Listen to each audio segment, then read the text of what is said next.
Hey YouTube, and happy Friday. Thank God it's Friday, or thank dog it's Friday, depending on how you spiritually orient yourself. Today I'm going to talk a little bit about the brake pads that I'm installing on my Raleigh 20 to enhance performance in the wet. I previously had some surface, I'm not sure exactly what word to use, brake pads installed on the BMX side poles there. I think though these are really intended for alloy rims, and they definitely weren't doing that good of a job in the wet. When I got this bike from Rockville Bike Hub, there were Kool-Stop brake pads on the back wheel, and as I just showed, these Surface brake pads on the front wheel. I always wanted to replace these, as I think this black compound is really best for alloy wheels, and I knew that Kool-Stop Continentals are reportedly the best for chrome rims, both in the dry and especially in the wet, when chrome rims are famous for not really stopping at all with most brake pads. I had heard about a number of different solutions to get better braking performance for chrome rims in wet conditions. One that I heard is typical, that was typical and may still be typical in the UK, are brake pads with leather inserts. I talked about this with some volunteers at Rockville Bike Hub. My friend Josh Hall even mentioned, I think, a relative of his who has a leathering business might get into leather brake pads to boost his profit margins.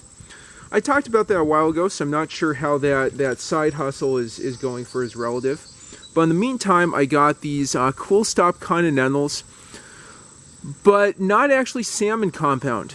These are orange Kool-Stop Continentals, and they are made with a compound for composite rims. It might have been a mistake to get these. I got these accidentally, I think, because I mixed up orange and salmon. But I did some reading on composite rims. These are intended for mag rims or plastic composite rims that you see on BMX bikes. And from what I read and what I can sort of feel, these are softer and potentially grippier with that kind of material compared with the black compound, probably similar with salmon compound. Another thing that's different from these and the salmon Continentals is that they should dissipate heat better because nylon wheels, carbon fiber composite wheels, don't really dissipate heat the way an alloy wheel does, which is really bad with a typical brake pad. If we think about that a little bit further, a nylon wheel getting hot would probably warp, bend, and potentially even crack during braking when you're going down a long descent or doing whatever BMX people do. So although I got these orange composite compound Kool-Stops as a mistake, ironically enough, the price wasn't really different. It was $15 for a pair, whether Continentals or Continental salmon or Continental composite orange. These might actually work really well on steel rims that are definitely smooth. I shouldn't say smoother than alloy. Don't wear and provide the friction in dry and wet that alloy do, and also dissipate heat worse than alloy rims do.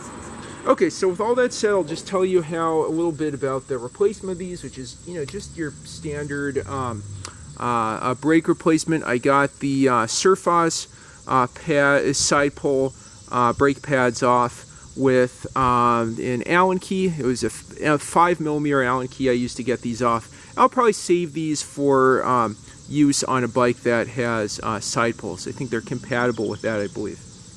For the Kool-Stops, you can see these have a nylon lock nut. It is 10mm in size.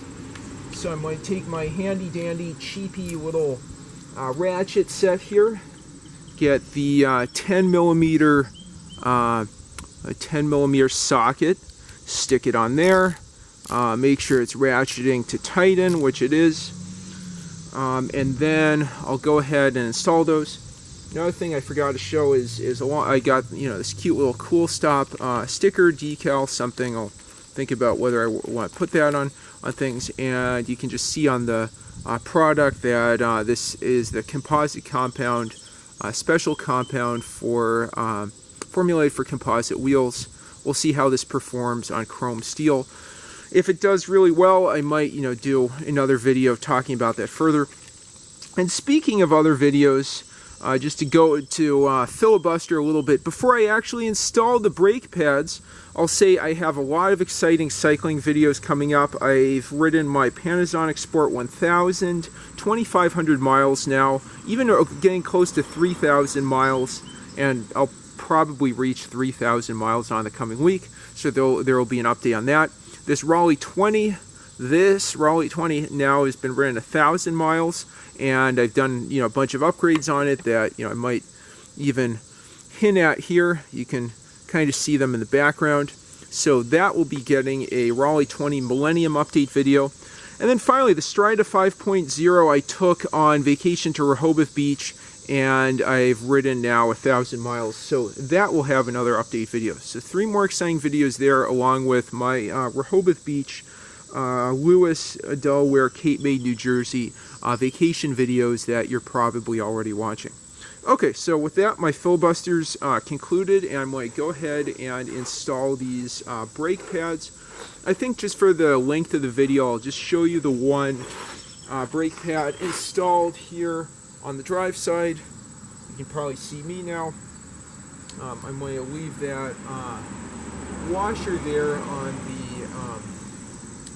inside, I think it is, and then take the lock nut, make sure that I'll check on the, actually I did that wrong. Okay, so that's really why I should have different takes. I'll put the washer there on the other side of the brake pad and line this up with the rim and tighten it with my socket. Just yep, tighten that up. Up there. Okay. Not necessarily the best practice I'm doing here. Interestingly though, from my perspective, it is towed in. I'll probably move the camera just to show that to you. I'll get that as tight as I can get it. I think that's in pretty securely. Yeah, I think I'll have to loosen, readjust, and then I'll get the other side. Oh. Okay, let's... My apologies for the mistake with the washer. I'll hold that down. Just torque it down, but not over torque it. That's a nice color combo, not that it matters. I've seen if you do get these for mag wheels, you want to have it color matched with your rim so you don't get, a streak, a green streak on your orange rim. Again, I don't have a BMX bike, so I don't have recommendations for you there. Okay, and I'll go ahead and get the other side. I might take this for a test ride, and in my Raleigh 20 Millennium video, I'll give you an update about the performance.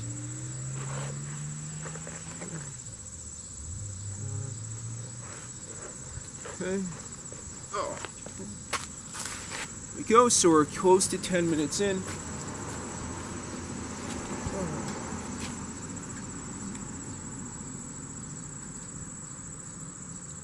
Now I'll just wrap up by installing this on the other side.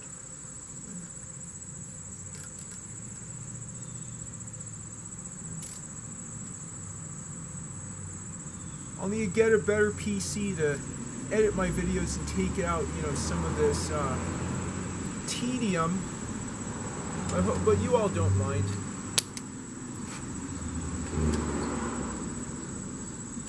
Yep, and that's seating nicely on the rims. Okay.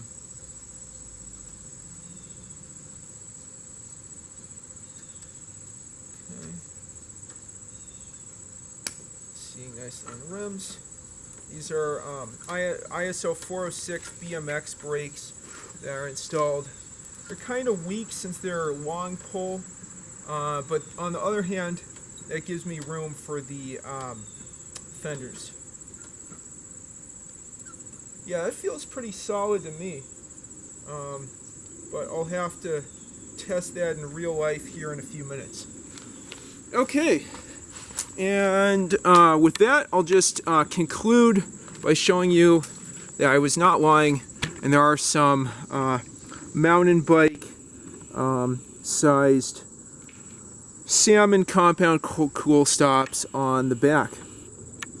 And with that, I appreciate your attention. Thank you so much for watching, and stay tuned for my Raleigh 20 Millennium Mile riding update in coming videos, along with those other biking videos I told you about.